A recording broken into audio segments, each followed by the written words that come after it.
Olá! Começa agora mais um programa Liderança e Propósito, aqui na TV Cultura Litoral, toda quinta-feira, às 11h30 da noite, com um convidado ilustre da região, um líder regional que, através do seu trabalho, do seu negócio, da sua empresa, trabalha para deixar uma sociedade melhor, tornar um ambiente de trabalho um ambiente melhor para trabalhar. Eu procuro, como vocês sabem, trazer aqui sempre líderes que são líderes inspiradores, né? Essa é a ideia do programa, inspirar você que está em casa a também ser um líder no futuro, ser um empreendedor. O país e o mundo precisa sempre de líderes que inspiram e que transformam a sociedade. Sem boas lideranças, a gente não consegue transformar a humanidade. Então, o objetivo nosso através do programa é inspirar você que está em casa. A gente sabe que tem gerações aí que não estão muito afim de liderar e a gente entende até os porquês. Mas o nosso objetivo aqui é mudar essa realidade. E o convidado que eu recebo hoje aqui é um amigo, né? Assim, eu tenho a felicidade de, além de trazer grandes profissionais, trazer aqui para o programa grandes amigos. E hoje eu tenho mais um desses grandes amigos, que é meu querido amigo, Dr. Augusto Miglioli, sócio-diretor do Miglioli Advogados, né? Um escritório que atua em várias áreas do direito, mas eu sei que uma das grandes expertises suas é o direito criminal, né? Tem vários casos conhecidos na cidade de Santos que você cuidou, né? Cuida, né? E são coisas que nos encantam para quem está de fora desse mundo, né? Criminal, e também nos assustam. Sim, né? principalmente. Nos assustam, principalmente. Ainda bem que tem pessoas como ele para cuidar disso com tanta maestria. Bem-vindo, meu amigo, ao programa. Rogério, primeiramente, muito obrigado pelo convite. Obrigado pelas deferências. Eu acho que de todas elas que você se utilizou aí na abertura do programa, a que mais me enaltece é a referência à nossa amizade. Então eu posso te falar... É recíproco. É recíproco, acho que o sentimento é verdadeiro. Eu sei que parece muita rasgação de seda, mas eu vejo em você um profissional excelente, exemplar. Conheço a sua história e justamente porque eu conheço a sua história é que quando eu recebi o convite para participar, eu fiquei extremamente orgulhoso de poder vir aqui e tentar contribuir de alguma forma com a história do nosso escritório, do nosso negócio.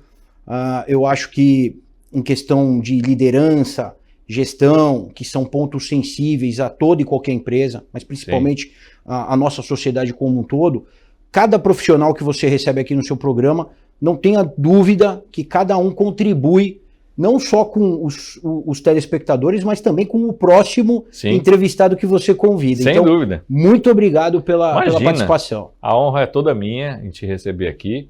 E já aproveito então para emendar uma pergunta que eu, como dentista por profissão, né, executei a odontologia por pouco tempo, mas você como advogado, eu acho que vive os mesmos males que eu vivi no início da carreira, ou viveu, né? A gente quando faz direito, ou faz odontologia, ou faz medicina, ou arquitetura, são profissões que são muito técnicas, né? E a gente é formado e capacitado para ser um excelente técnico naquilo que a gente é formado, mas não necessariamente um excelente gestor, né? E como eu sei que você tem um escritório muito bem estabelecido, com uma estrutura de pessoas, como é que foi essa dinâmica para você de sair da posição de advogado para ser um líder de uma empresa, um gestor de uma empresa que tem que faturar, dar resultado? Como é que foi isso? Eu vou tentar contextualizar um pouco. Eu trabalhei inicialmente em um escritório de advocacia aqui em Santos por 10 anos. Pegou uma fase da minha faculdade, dos meus estudos, me formei, permaneci nesse escritório como advogado, aos profissionais que eu encontrei lá eu devo muito, inclusive o dono do escritório hoje lá eu considero um irmão, um irmão mais velho, um irmão. Eu aprendi muito a respeito não só de direito, mas ali eu já aprendi bastante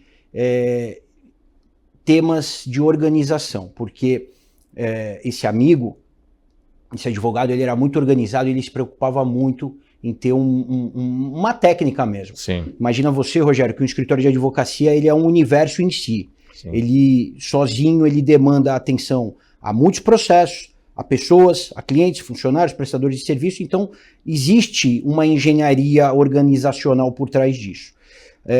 Eu saí desse escritório quando eu fui verdadeiramente empreender. Sim. Mas quando eu saí desse escritório já como advogado para empreender, eu fui para empreender junto com um outro amigo, e aí nós formamos um escritório e ali eu tinha um sócio.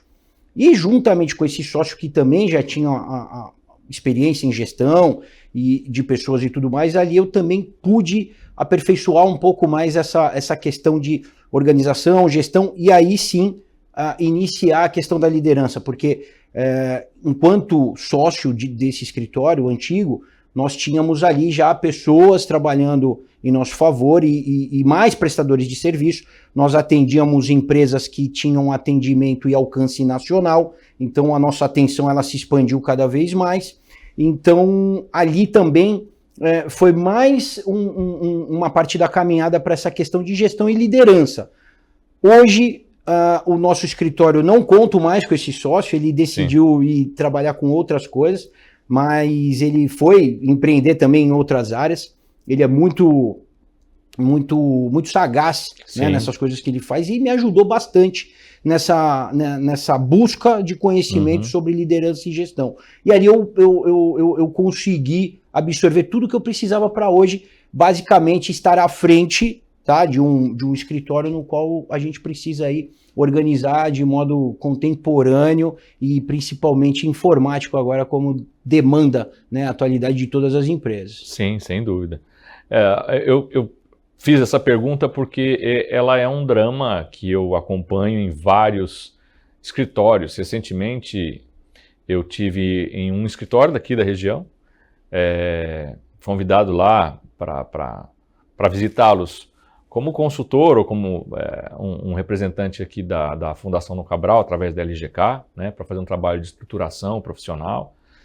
E lá eu percebi exatamente a dificuldade de você ter 4 sócios advogados altamente capacitados e técnicos, né, e que estavam tendo uma dificuldade enorme em encontrar um posicionamento de negócio para a empresa, né?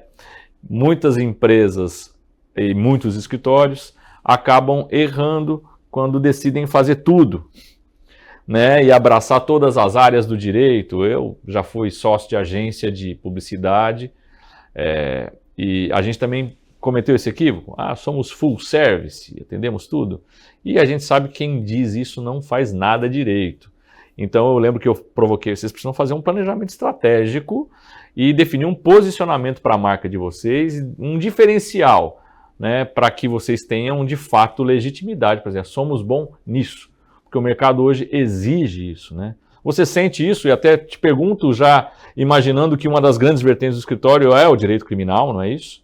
Sim, e vamos lá. Você tocou num assunto muito interessante, que é a questão da prestação de serviço full service.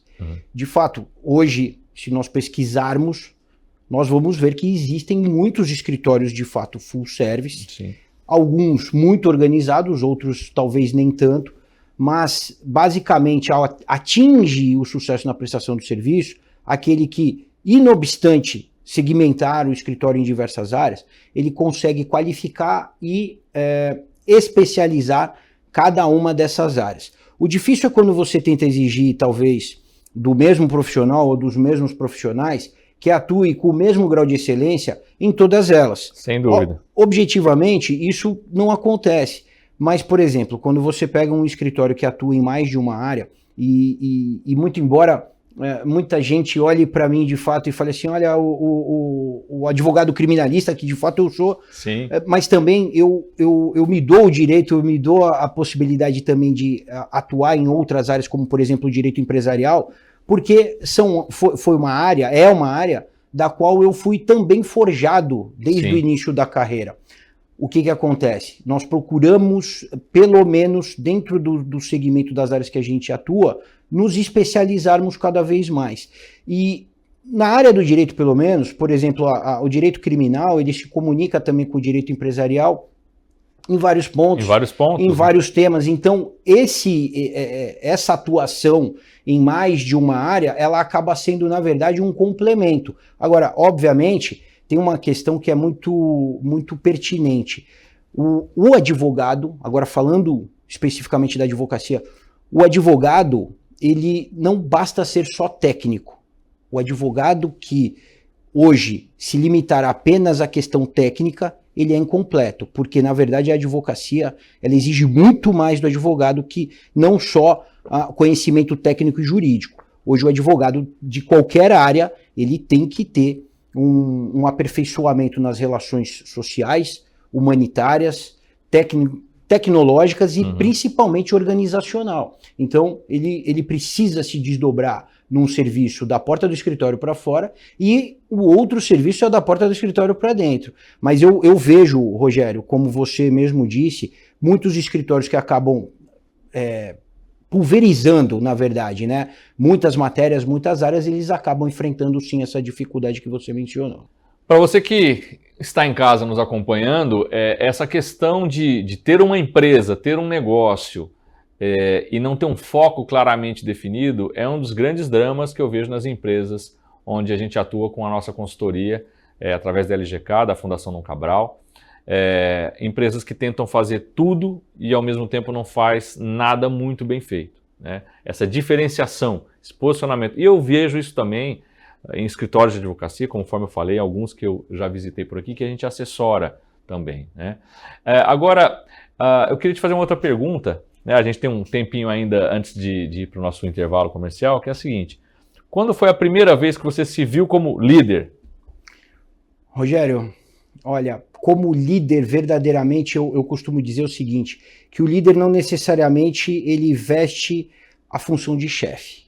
Eu, na minha atuação, eu tive a oportunidade de ter contato com muitas empresas, com muitos empresários, muitas equipes de prestadores de serviço, e ali eu conheci pessoas que eram líderes, porém não eram chefes. E eu conheci muitos chefes que não eram líderes. Sem dúvida. Eu me vi como líder verdadeiramente, talvez já desde o início da minha carreira jurídica, quando trabalhando no primeiro escritório para qual eu prestei serviço, nós tínhamos outras pessoas lá. E naturalmente, eu acho que isso é uma coisa nata, talvez. A questão da liderança nasce com cada um. E eu tinha uma facilidade em orientar, uma facilidade em ajudar, em estar sempre disponível, porque eu acho que o líder é a pessoa que... A pessoa que serve, né? Muito mais do que ela recebe, ela serve, ela ensina. Sim, e eu acho que o líder ele tem que ser definido assim. O líder é o maior servidor dentre todos os servidores. Porque uma equipe, ela verdadeiramente ela está ali para servir a empresa. Óbvio, ela vai se beneficiar dos frutos, do resultado desse serviço. Mas o líder em si, ele tem que ser o maior servidor dentre todos. Perfeito, perfeito. Concordo totalmente com o Dr. Augusto Miglioli. A liderança, os líderes que se procura hoje para as empresas é o líder que é um exemplo, que ensina pelo exemplo, né, que dá um caminho, não o passo a passo necessariamente, porque muitas vezes o teu liderado traz ideias melhores até do que as suas. É aquele que dá o norte, que dá a direção e que procura, além de tudo, formar sucessores, que é algo que eu sempre falo muito aqui. Bom, a gente vai para o intervalo, é rapidinho. Eu espero você aqui na volta para continuar esse papo muito agradável com o Dr. Augusto Miglioli, ok? Rapidinho. Vamos lá e voltamos.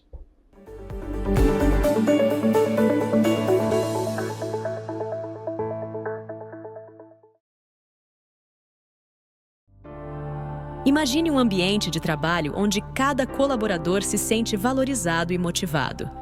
Um lugar onde os benefícios oferecidos não são apenas uma formalidade, mas uma verdadeira extensão do cuidado e da atenção da empresa com seus funcionários.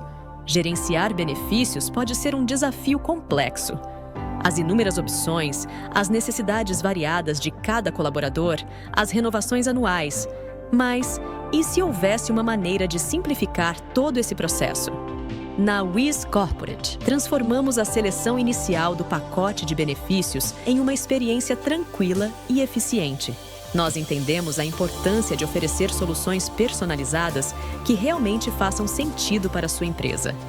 Nossa equipe de especialistas trabalha lado a lado com você, desde a seleção inicial do pacote de benefícios até a renovação de cada contrato, garantindo que tudo seja feito de forma leve e sem complicação.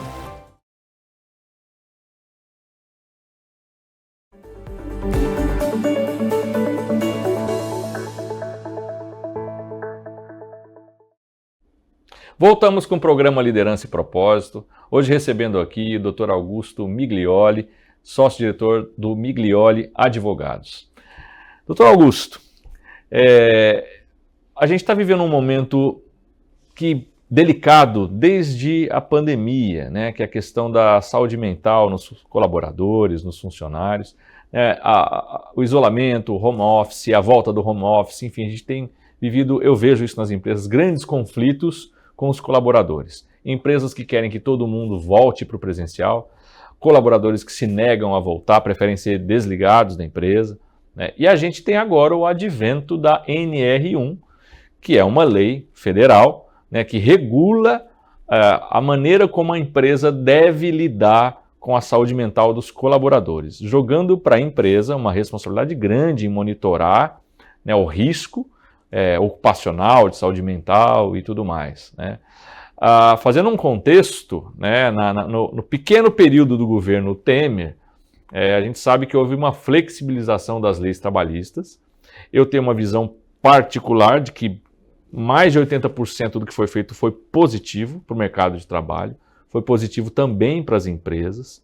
Claro que a gente tem que sempre olhar os dois lados, mas gerou-se muito mais emprego, né? A gente, quanto mais endurece as normas, mais complica para a empresa contratar e mais gente fica desempregada, né? Então eu tenho uma visão muito positiva. De lá para cá muita coisa caiu, vem caindo e vem endurecendo, né? Como é que você, como advogado que atua em todas as áreas, enxerga esse futuro próximo que vem pela frente com a implantação da NR1? Rogério, a norma regulamentadora número 1, ela visa, eu não digo impor, mas colocar para as empresas uma responsabilidade que até então não era vista, que é a obrigação da empresa em tomar cuidado e preservar o ambiente de trabalho no que diz respeito à rigidez e saúde mental dos seus funcionários, dos seus colaboradores. Imagina você, Rogério, que inclusive eu vi esse dado ontem, e eu até achei interessante, eu sabia que a gente ia acabar tocando nesse assunto aqui hoje. O Ministério do Trabalho, ele fez um levantamento e da pandemia para cá, aumentou-se em 500% os casos de burnout nas empresas. O que isso significa? Significa que as empresas, de certo modo, elas, em algum momento, elas têm negligenciado essa questão. Sim. E não tem sido feito um acompanhamento mais de perto em relação, por exemplo, à mudança natural que a relação de trabalho sofreu, não só por conta da flexibilização das normas, sim, mas eu acredito muito pelo avanço da tecnologia desmedido, que acaba atingindo a todos de uma forma global, objetiva, mesmo, global, sim, e isso também atinge as relações de trabalho e acaba, de certa forma, colocando muitos funcionários, muitos prestadores de serviço numa questão de estafa. Eu vi também um outro dado. Por exemplo, na Austrália, eles aprovaram uma lei que proíbe as empresas de mandarem mensagens nos aplicativos de mensagem, ou mandar e-mail, correio eletrônico, seja lá o que for, com os funcionários ou colaboradores após o horário de trabalho. Por quê? Sim. Porque isso leva a uma questão, Rogério, de hiperconectividade. Sim. Imagina você, todo mundo tem uma carga de trabalho natural que presta durante o dia, mas virou uma questão comum. Você termina o seu trabalho aqui, por exemplo, você vai para sua casa, mas você continua trabalhando e você não percebe. Sim. Isso a longo prazo, Rogério, causa um impacto na saúde mental de toda e qualquer pessoa. Agora, as empresas, basicamente, elas precisam tomar o cuidado de identificar, monitorar e preservar, adotar políticas de preservação que contenham aí, de certa forma, uma blindagem à saúde mental de todos os colaboradores. Perfeito, perfeito. Eu vejo com bons olhos, né? Eu só acho ruim quando a gente precisa sempre de uma nova regulamentação. O Brasil é um país tão cheio de normas, né? Tão cheio de leis. Eu falei no último programa a respeito da posição, o ranking que a gente ocupa de competitividade global, né? Nós somos o número 143. Ou seja, é mais fácil você empreender em 142 países antes do Brasil, né, em função de carga tributária, leis trabalhistas. Tem um outro dado recente que eu acompanhei numa palestra de um professor da Fundação Dom Cabral, onde ele apresentava uma comparação da questão do direito tributário brasileiro com o canadense. Lá, para fazer o trabalho que se faz no Brasil, é necessário um advogado, aqui se precisa de 100 advogados para fazer o mesmo trabalho para uma grande corporação, né? Então mostra o tamanho da nossa complexidade, né, em termos de normas. Então vem mais norma para as empresas, né? Mas eu que atuei muitos anos na área da saúde, em operadora de saúde, eu vivenciei o aumento brutal da explosão da ansiedade, da depressão, do burnout. A gente viu isso nas empresas que a gente atendia e assim, eu vivi isso na pele. Então é um dado que é real, essa explosão. E algo precisa ser feito de fato. Agora, os mecanismos a gente só vai ver a partir do momento que começarem a serem exigidos. Mas que hoje, empresas que têm ambientes tóxicos, isso vai ficar evidente muito rapidamente, eu não tenho dúvida. E eu tenho certeza que o ambiente jurídico será altamente demandado, porque hoje é mais uma ferramenta probatória que se fornecerá para o colaborador de que ele sofre de uma doença mental causada pelo trabalho, né? Sim, Você imagina que vai crescer muito? Rogério, eu acho que assim, crescer muito não por conta disso, mas talvez, como você disse, ficar mais evidente. Eu acho que no Brasil, esses dados que você nos traz da diferenciação da quantidade de funcionários, isso mostra que desde sempre o nosso país, infelizmente, ele tem uma cultura burocrática enorme. E até mesmo em questões culturais, essa cultura da competitividade acirrada, essa cultura do excesso de trabalho, ela precisa ser modificada. Um ambiente de trabalho competitivo não necessariamente precisa ser um ambiente tóxico. Sem dúvida. Eu conheci profissionais assim que eu posso te falar maravilhosos em termos de gestão de empresa e gestão de pessoas principalmente. Quando você vê um líder de verdade, uma pessoa que sabe gerir os seus colaboradores, os seus funcionários, mas sabe gerir de uma forma humana, próxima, agradável, você não tem a dúvida que a empresa ela alcança muito mais resultados do que alcançaria com aquela obrigatoriedade de levar tudo a ferro e fogo, com cobranças excessivas e tudo mais. Então, talvez o início da mudança desses dados, desses resultados muito negativos, o início seja na mudança de mentalidade cultural. O Brasil tem situações maravilhosas no que diz respeito ao empreendedorismo e a forma de gerir as empresas, mas, por outro lado, naquilo que é negativo, de fato é muito negativo. Sim. Então, os líderes, os gestores, as pessoas que são verdadeiramente altamente preparadas, elas precisam começar por elas a mudança de mentalidade. Concordo totalmente. Existe uma disciplina, para você que está em casa e de repente não tem tanto contato com o meio empresarial, que é o indicador, o índice de felicidade das empresas. Existe hoje um MBA, uma pós-graduação em felicidade empresarial. Eu tenho uma grande amiga, a Natália, que se especializou e hoje ela faz trabalho de treinamento e capacitação em empresas para elevar o nível de felicidade empresarial. Eu tenho certeza que o trabalho dela vai crescer muito pós-NR1, porque vai ser muito melhor para a empresa investir em tornar um ambiente... E veja, tornar um ambiente feliz não significa colocar mesa de bilhar, colocar puff, não é isso não. Como a gente ouviu falar que existe lá no Google, né, por exatamente. exemplo. Não é isso, é você ter líderes que não sejam tóxicos. Né? Eu tive uma recém-entrevistada aqui, a Beatriz da People.com, e ela disse uma seguinte frase que eu não esqueci. A pessoa entra na empresa por um CNPJ e ela sai por um CPF. Né? A maioria das pessoas que se desligam é porque tinham um problema com o seu líder direto. Então eu creio que o investimento nas lideranças será muito maior pós-NR1. Né? E a gente vai ver, eu acho que um investimento em consultorias, em profissionais que foquem em trazer isso que você falou. Empresas que têm índice de felicidade, e não é encher de mesa de bilhar, não é nada disso. É trabalhar a liderança para que seja uma liderança propositiva, né? Elas têm resultados financeiros melhores. Então é isso que precisa ficar claro, né? Sim, e aperfeiçoar esse líder, né? Você falou da questão do sai pelo CPF, não precisa necessariamente eliminar esse CPF, Claro, mas sim. talvez aperfeiçoá-lo, Sim, talvez conscientizá-lo, porque eu não tenho dúvida que esse CPF que muitas vezes está causando um problema de ambiente tóxico, ele pode ser recuperado, ele Sim, pode ser claro. melhorado, porque eu tenho certeza que ele também tem os valores sim. para acrescentar na empresa, na equipe, nos subordinados, enfim, em toda a estrutura de organização. Sem dúvida. Essa questão de líderes, bons líderes, sempre me perguntam isso quando eu falo sobre liderança, se um líder já nasce pronto. Sim.